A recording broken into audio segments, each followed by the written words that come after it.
What's going on everyone, Jammers here back with another Street Fighter V video, and this video here is a continuation video in the matchup breakdown series where I discuss some important points regarding all of Mika's matchups in Street Fighter V. I'm making steady progress with this series and I'm trying to get these out as soon as possible. Again, your support is always appreciated. Now we've covered 7 matchups so far, all of which you can find on my YouTube channel. But for our next matchup video, let us take a look at how our buxom blonde fares against the exquisite blonde Karin.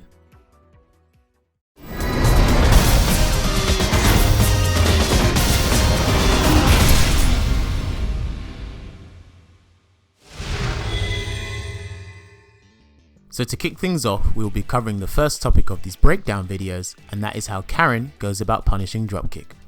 The first solution you are seeing here is Karin's EX Rasenha. EX Rasenha is Karin's one and only invincible move outside of critical art and is always an option Mika must consider. Unfortunately for Karin, this option costs 1 bar, but due to the invincibility frames she can input this pretty late to counter the dropkick.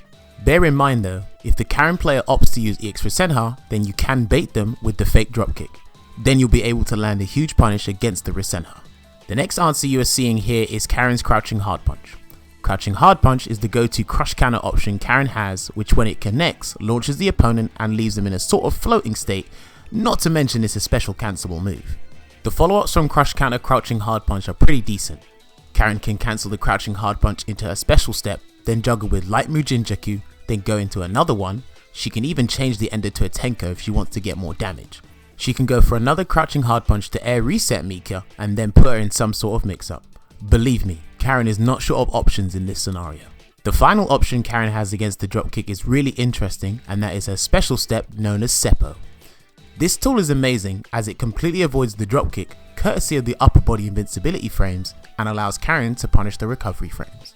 From this situation, Karin can get a full combo from her Crouching Medium Punch, and depending on her resources you could lose the round, because Mika will end up in a bad spot anyway.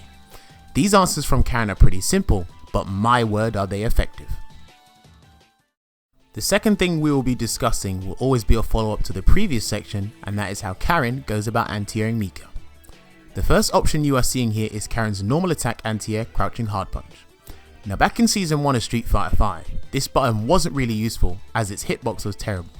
But in season 3 of the game, the hitbox got vertically adjusted, making it a more reliable anti-air. So it's really a good button to use against Mika's regular jump-ins. Now unfortunately it does lose to the body splash, so you probably won't see this used as a close anti-air. The next anti-air option Karin can use against Mika is EX Rasenha. Now to regurgitate, this is Karin's invincible move outside of critical art, and in regards to this situation it can prove useful at times. Now the only downside to this is it won't always be available to you as it costs 1 bar of meter. Now in regards to the dive bomb, the results can be pretty inconsistent.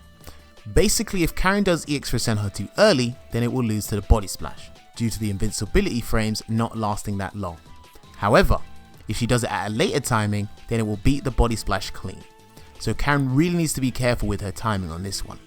And for the final anti-air option I'm showing for Karin, it is her air target combo Airborne Renge.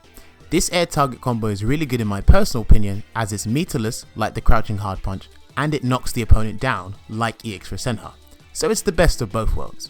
And against the dive bomb, it can beat it clean as Karin is practically meeting Mika in the air, making the option irrelevant. You'll probably see this option when Karin has a hard read on Mika's jump attempts or to stop her from trying to escape the corner. So if you get hit by this, just know the Karin player is extremely confident. Moving on to the third point, which is something that is vital when it comes to fighting Karin, not just for Mika but for everyone, and that is how to deal with Karin's go-to normal attacks. The first normal attack I'm showcasing here is Karin's Crouching Hard Kick. Crouching Hard Kick has great range and is used as a poke more than anything, so you may get clipped by this if you're not careful. Now since this attack is a sweep, it is severely punishable on block, -14 to be precise. However, when done at max distance, Mika cannot punish it with anything besides EX Shooting Peach. Sucks that you have to spend the bar, but is better than letting it go unscathed. The next normal you should be on the lookout for is Karin's Standing Hard Kick. Now just like Crouching Hard Kick, Standing Hard Kick has great range and is frequently used in the neutral, and if you're not careful against it, it could crush counter you. Now when it comes to Mika dealing with this normal, she has to be relatively close to get a stand medium punch with punish or a standing hard punch with punish, but ultimately Mika's safest bet is a raw EX shooting peach. You can stand further out and not be in danger of getting crush countered. Again, sucks that you have to spend the bar, but it has to be done. Moving on to the third normal attack that I want to mention, and that is Karin's standing hard punch. Karin's standing hard punch is a really good button which grants her great mileage on hit and has a great hitbox, but the downside is it's punishable on block. Now on block, it's -5, meaning it can be punished by either stand medium punch or EX shooting peach. EX shooting peach is safer to do because stand hard punch won't always be done in Mika's face. Now 2 ways Karin can make standing hard punch safe on block is by cancelling it into Orochi, which will be a -2 situation, meaning she's safe, not punishable, or by cancelling it into a V trigger, giving her huge frame advantage. Lots of things to think about with this button, so stay sharp. The fourth button you are witnessing is one of Karin's best buttons, and that is the infamous crouching medium kick. Again, another button with great range and mileage for when it connects on hit. Now dealing with this button is a bit weird because it's -4 on block, so in theory it's punishable, but it's another button Karin won't do in Mika's face. At max distance, Mika actually can't punish it with anything, which sucks, so instead she has to find some way to take her turn back, maybe a crouching medium kick or something, or just walk backwards and try to reapproach. Moving on to the final button of this section, and that is Karin's standing medium kick. Standing medium kick is definitely one of Karin's generic pokes, which you will see used mid-screen and even in the corner. This is good just to check movement, especially dashes. Now in regards to dealing with this, Mika can try to counter poke with standing medium punch, which I think is really good, or crouching medium kick with the correct resources can net Mika some good damage. Contesting Karin's normals isn't always the best idea, as you play into her game, but it doesn't hurt to know how you can tackle some of them, so stay sharp. The fourth point being mentioned is something you definitely need to remember when facing Karin, and that is how to deal with her Guren follow-ups in V-Trigger 1. The first thing you are looking at here is the backdash follow-up Kyoho. This option consumes half of the V gauge, but what it does is get Karin out of trouble. Now before Season 4 of Street Fighter V, the backdash used to be -8 on block. This meant that Mika could always punish with EX shooting peach. Considering what Karin lost and what Mika gained, it was amazing. But now it is -2 on block, meaning she is safe from any harm. Mika now just has to let it go. The second thing you need to be on the lookout for is the overhead follow-up Senha. Now if this connects on hit, then Karin gets a full combo, which it will take you closer to the corner. But on block however, it leaves Karin at -2. Now the best way to tackle this is by using crouching light punch. Crouching light punch puts Karin in an airborne state and creates a mix-up for Mika. Try to take advantage of this. You could also use EX shooting peach, and by doing so you could score some damage and a knockdown. But overall, crouching light punch is the safer option. The third thing you need to consider is the elbow follow-up Chochu. Now on grounded opponents this doesn't combo, only on airborne opponents.